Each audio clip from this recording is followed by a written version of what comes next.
السلام علیکم ورحمۃ اللہ وبرکاتہ۔ بھائی دوستوں، بزرگوں اور ماں بہنوں، امید کرتا ہوں آپ حضرات خیر و عافیت کے ساتھ ہوں گے۔ دعا کرتا ہوں اللہ تعالیٰ آپ جہاں بھی ہو وہیں آپ کو خیر و عافیت کے ساتھ رکھے، خوش رکھے، آباد رکھے، اللہ تعالیٰ دین پر ثابت قدم رکھے۔ تو میرے بھائی دوستوں، بزرگوں اور ماں بہنوں، میں آپ کے سامنے مختصر طور پر علماء دیوبند اور عشق رسول کے بارے میں بتانے جا رہا ہوں کہ ہمارے علماء دیوبند کے اندر کس قدر رسول اللہ صلی اللہ علیہ وسلم کی محبت تھی، کس قدر اللہ کے رسول کا عشق ان کے دلوں کے اندر تھا۔ تو اس لیے میرے بھائیو دوستوں مائیں بہنوں، یاد رکھیں، جو قوم اپنے بڑوں کی، اپنے بزرگوں کی، اپنے اکابرین کی تاریخ بھلا دیتی ہے، اس قوم کا وجود ختم ہو جاتا ہے، اور جو قوم اپنے اکابرین کی تاریخ کو یاد رکھتی ہے، اس قوم کا وجود باقی رہتا ہے۔ تو اس لیے ہمیں علماء دیوبند کا زیادہ سے زیادہ تذکرہ کرنا چاہیے، تاکہ ہماری آنے والی نسلوں کو پتہ چلتا رہے اور یہ سلسلہ ہماری نسلوں میں پہنچتا رہے، اور اپنے اکابرین، اپنے علماء دیوبند کے بارے میں ان کو جانکاری رہے۔ تو مختصر طور پر میں آپ کو بتانے جا رہا ہوں۔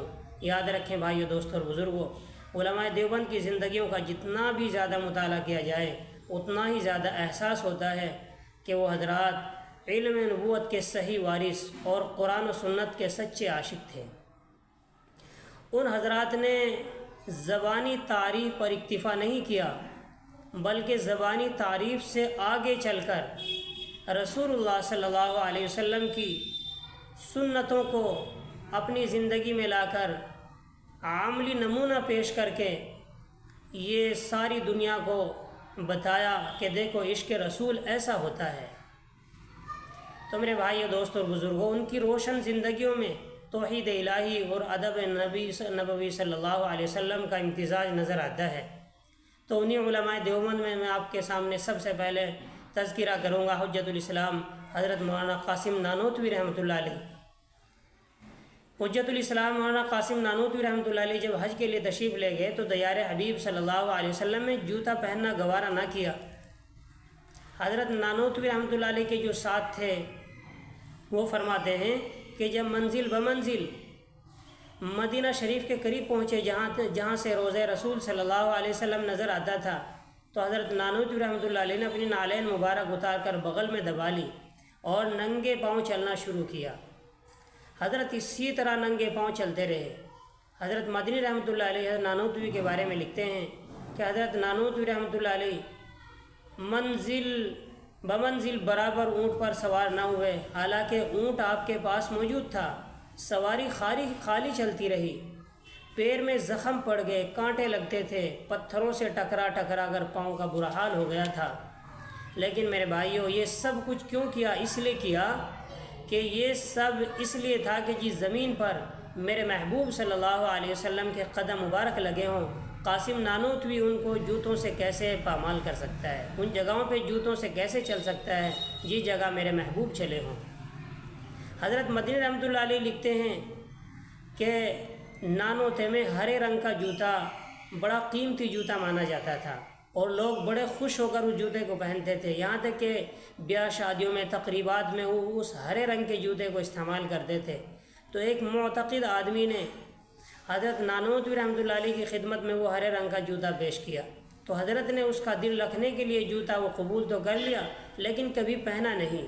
کسی نے کہا حضرت آپ وہ جوتا پہنتے ہی نہیں، تو حضرت نانوتوی رحمۃ اللہ علیہ نے فرمایا کہ یہ کیسے ہو سکتا ہے کہ میرے محبوب صلی اللہ علیہ وسلم کے روضے کا رنگ ہرا ہو اور ہرے رنگ کا جوتا قاسم اپنے پاؤں میں پہنے، یہ مجھے گوارا نہیں ہو سکتا۔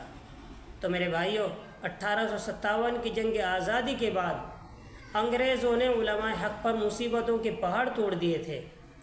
حضرت نانوتوی رحمۃ اللہ علیہ کے بھی وارنٹ جاری کر دیے۔ عقیدت مندوں نے، شاگردوں نے زبردستی حضرت کو ایک مکان میں چھپایا۔ حضرت نانوتوی رحمۃ اللہ علیہ 3 دن کے بعد اس مکان سے باہر تشریف لائے۔ لوگوں نے ضد کی، اصرار کیا کہ حضرت موت زندگی کا مسئلہ ہے، آپ احتیاط کریں۔ تو حضرت نانوتوی نے فرمایا کہ میرے محبوب صلی اللہ علیہ وسلم پوری زندگی میں صرف 3 دن روپوش رہے، لہٰذا قاسم بھی اپنے آقا کی سنت پر عمل کرے گا۔ رہی بات موت زندگی کی، یہ تو اللہ کے اختیار میں ہے، ہمارا کام تو اپنے محبوب کی سنت کی اتباع ہے۔ حضرت نانوتوی رحمۃ اللہ علیہ روضہ رسول پر سلام کے لیے جب حاضر ہوتے تو نہایت ادب کے ساتھ اور یکسوئی کے ساتھ سلام پڑھتے۔ ایک مرتبہ حضرت جب واپس لوٹے تو چہرے مبارک پر بڑے خوشی کے اثرات تھے۔ تو کسی نے پوچھا حضرت آج تو آپ کے چہرے پر بڑے خوشی کے اثرات ہیں؟ تو یہ حضرت نے ایک شعر میں جواب دیا، میرے آقا کا مجھ پر تو اتنا کرم تھا، بھر دیا میرا دامن پھیلانے سے پہلے، یہ اتنے کرم کا عجب سلسلہ ہے، نشہ رنگ لایا پلانے سے پہلے۔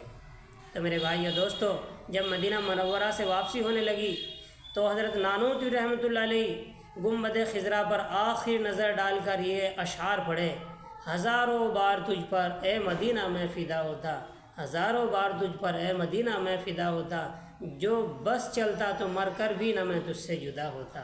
تو میرے بھائیوں، یہ تھا عشق رسول، یہ تھا عشق اللہ کے حبیب کا علماء دیوبند کے دلوں کے اندر۔ تو اس لیے ہمیں اپنے اکابرین کی تاریخوں کو دہراتے رہنا چاہیے۔ تو اس سے اگلی ویڈیو میں آپ کے سامنے مختصر طور پر حضرت مولانا رشید احمد گنگوئی رحمۃ اللہ علیہ کا عشق رسول بیان کروں گا، لہٰذا بس اسی پر اکتفا کرتا ہوں۔ اللہ تعالیٰ مجھے آپ کو عمل کی توفیق عطا فرمائے۔ اللہ تعالیٰ ہمیں بھی اپنے اکابرین کے، اپنے بزرگان دین کی اتباع کرنے کی توفیق عطا فرمائے۔ رسول اللہ صلی اللہ علیہ وسلم کی پکی سچی محبت اور پکا سچا عشق اللہ تعالیٰ میرے آپ کے اندر پیدا فرمائے۔ السلام علیکم ورحمۃ اللہ۔